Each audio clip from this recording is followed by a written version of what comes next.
Ya kalau seandainya kita harus masuk ke wilayah politik, kita harus mendukung, itu ya kita harus punya kriteria tersendiri. Siapa yang layak kita dukung, ya kan, komitmennya apa? Bukan dengan GNPF. Seperti waktu Pilpres 2019, Pak Prabowo menandatangani Fakta Integritas 17 poin, tidak ada satupun untuk Habib Rizik dan untuk kita. Hanya poin ke-17. Poin ke-17 memulangkan Habib Rizik, itu saja. Ke-17. Lainnya semua untuk agama dan negara dan bangsa. Asumsinya kalau jadi presiden kan? Kalau jadi presiden. Jadi kalau Menhan nggak perlu pulang. Enggak, karena kan masih jadi pembantu. Ya, saya pikir PA212 itu kan boleh dikatakan motor penggerak masanya Prabowo. Di antaranya ya kan. Dengan GNPF dan PAA dan FPI. Apakah PA212 itu dibayar? Apakah ada kontraknya? Atau direkrut? Nggak ada, sukarela. Mana ada capres dan cawapres pulang bawa duit karungan. Coba, walaupun itu istilahnya duit 2.000, 5.000, 10, 100.000, gimana sumbangan umat? Bagaimana meminta maaf dan mengembalikannya? Timbul tenggelam bersama meja. Bersama meja yang digebrak maksudnya.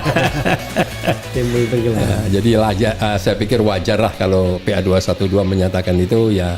Jadi GNPF ulama tidak against itu. Pokoknya ya itu haknya PA212 gitu ya.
GNPF ulama tentu nggak bisa dong dilepaskan dari agenda politik nasional. Misalnya Pilpres atau Pemilu 2024. Nanti perahu GNPF kemana?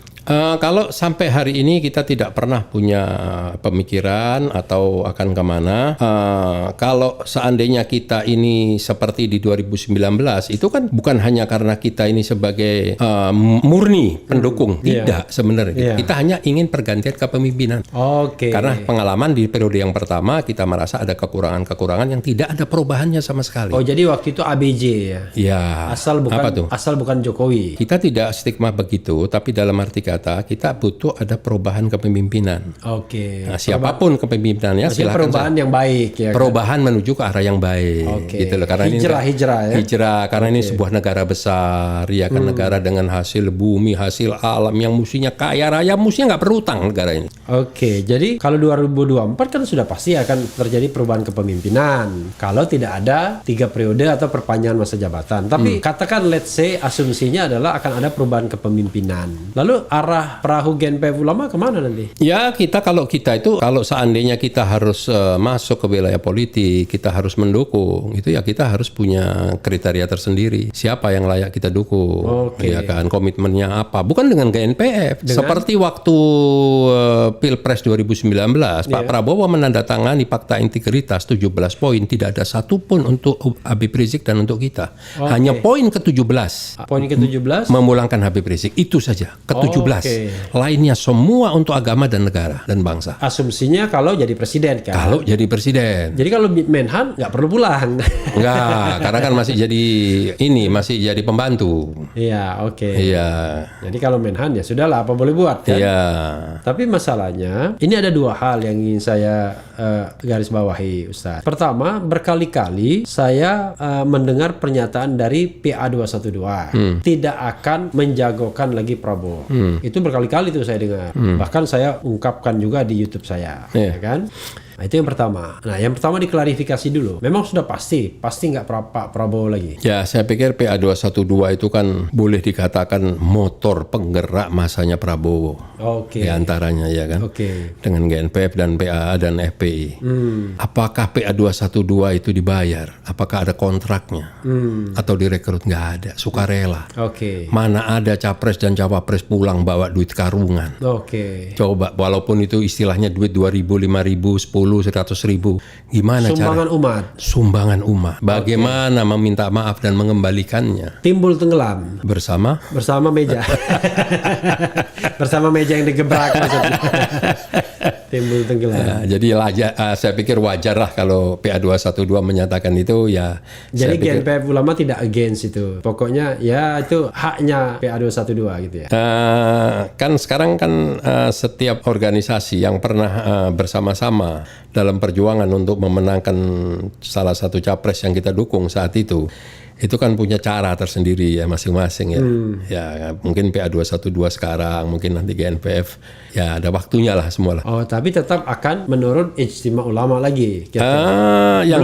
Yang jelas kita sebagai umat Islam tidak boleh masuk lubang dua kali. Oke, karena cuma keledai. Ya, kecuali keledai. Keledai, ya kan? Iya. Ini 2 kali atau 3 kali? 3 kali barangkali ya. 2014 enggak ya? 2014 justru tidak. Enggak, jadi tidak. 2014 enggak ikut-ikutan. Enggak ikut-ikutan. Oke, jadi 2019. Okay. Iya. 2024 tidak mau jadi keledai. Tidak mau meniru cara keledai sampai masuk ke lubang yang sama 2 kali. Yang sama loh ya. Oke. Nah, pertanyaannya adalah, saya juga tanyakan dalam beberapa kesempatan sekarang, mau seminar, mau apapun. Saya khawatir dengan adanya permufakatan jahat demokrasi. Istilah saya permufakatan jahat demokrasi. Yaitu pesta di antara partai-partai pendukung istana saja. Apalagi PAN sudah direkrut, ya kan? Dengan PAN direkrut, maka partai di luar istana tidak mencapai 20% lagi.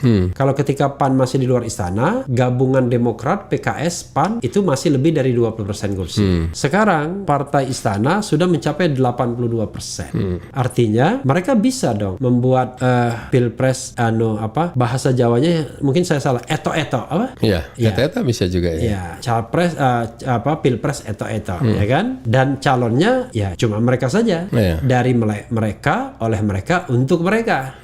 Dan siapapun yang menang, maka 7 parpol itu yang akan berkuasa. Jadi pembagiannya tergantung paket mana yang dipilih. Kira-kira kan begitu. Betul. Bagaimana sikap GNPF kalau terjadi seperti ini? Kan nggak ada gunanya. Mau ijtima, mau apa? Kan semua calon sudah disetir dari barangkali ya oligarki politik atau oligarki ekonomi. Ya kalau bagi kami ya paling tidak kan saya juga paham sedikit lah tentang politik ya. Nggak buta-buta banget lah ya. Siapa bilang buta? Ini dari tadi politik semua. Iya benar. Saya pikir terlalu dini kalau harus menyikapi sekarang karena kan ini bagi saya ini bukan menguntungkan bagi presiden, merugikan. Kenapa merugikan? Iya, merugikan. Jadi dengan adanya bergabungnya partai yang tadinya di luar, akhirnya keluarlah sebuah pertanyaan-pertanyaan sampai yang dipertanyakan oleh Prof.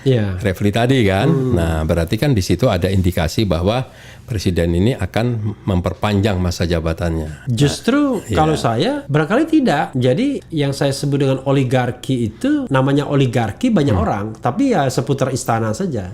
Dan oligarki itu oligarki politik dan oligarki bisnis. Kalau oligarki politik kita sudah tahu lah, yaitu ketua-ketua umum 7 parpol tersebut plus tentu presidennya kan. Di di tangan ke-8 orang itu saja penentuan capres cawapres itu ditentukan kan. Jadi mereka tinggal membuat 2 paket atau maksimal 3 paket di antara mereka dan berkompetisi eto-eto. Kira-kira bisa begitu kan? Kalau ada pemilu. Kalau itu pemilu, ada pemilu kan? Justru skenario pemilu ini skenario yang paling ringan karena tidak akan ada penolakan massa kan. Tapi kalau skenario tanpa pemilu itu malah lebih berat. Jadi Pak Jokowi tetap mengakhiri masa jabatannya di 2024, tidak 3 periode, tetapi oligarkinya tetap remains. Karena siapapun yang terpilih, maka ya bagi-bagi di antara oligarki itu saja. Sehingga kalau mereka tidak mau keluar uang banyak, ya sudah eto-eto aja. Kira-kira begitu. Atau siapapun yang menang. Bisa. Atau kalau mereka serius juga di antara mereka juga. Bisa. Gitu. Jadi dari partainya dan dari parlemennya lebih enak, nggak terlalu ada biaya baru dan lain sebagainya, ya kan? Barangkali yang ekstra keras cuma pileknya, karena pileknya kan nggak bisa disetir, karena pileknya partai non istana kan ikut. Siapa tahu tiba-tiba malah juara kan? Betul. Tapi kalau pilpresnya partai non istana cuma gigit jari, nggak diajak kan? Apalagi ada pernyataan dari salah satu sekjen partai besar, kami tidak akan melibatkan partai A dan partai B katanya. Kalau partai A ideologinya berbeda, kalau partai B nggak cocok. Kira-kira begitu ya kan? Jadi padahal di luar itu ada partai-partai Islam baru, ada partai umat, Masyumi, tambah nggak bisa lagi pengaruhnya apa-apa. Selain juga belum tentu bisa ikut pemilu, ya yang jelas tidak bisa mencalonkan presiden dan wakil presiden karena tidak punya kursi kan, tidak punya suara. Nah, GNPF Ulama apa upayanya untuk ini? Ya kalau karena ini menurut saya titik krusial yang akan menentukan wajah demokrasi kita ke depan. Gagal di sini, maka sesungguhnya kita akan mengalami penderitaan yang panjang. Pasti. Terhadap pulihnya demokrasi dan reformasi kita. Pasti. Jadi saya masih menaruh satu keyakinan. Ini masih terlalu dini kalau masih terlalu di 2021 ya. Saya yakin di tahun 2022 awal atau menengah ya kan itu kan ada pergantian. Contoh misal pilkada di beberapa daerah yang sudah habis masanya seperti DKI, Jatim dan lain sebagainya. Itu kan pasti terjadi perubahan. Apakah pertanyaan saya, apakah partai-partai besar ya seperti Golkar, Gerindra, Nasdem dan lain sebagainya, apakah juga mereka akan terus begini sampai 2024 dan 2029? Maksudnya terus akrab. Ya mereka dalam arti kata mereka kan juga pingin dong mengambil peluang kekuasaan kan. Ya, untuk pilkada mereka kan gentleman agreement. Silakan kita berkelahi di pilkada, silakan berkelahi di pilek karena kita nggak mungkin damai kan. Tapi di pilpres kan kita bisa damai katanya kan. Ya, tapi diskus pembicaraan itu sudah ada yang kayaknya di sana, tapi mereka juga udah punya ancar-ancar sendiri nantinya. Itu biasa terjadi di setiap mau menjelang pemilu kan. Artinya Ustadz masih yakin bahwa masih ada peluang demokratisasi. 2009 pernah terjadi contohnya kan 2009. Kenapa? Itu kan pernah terjadi asal bukan si A. Udah semuanya itu bisa mengkristal ke situ gitu loh.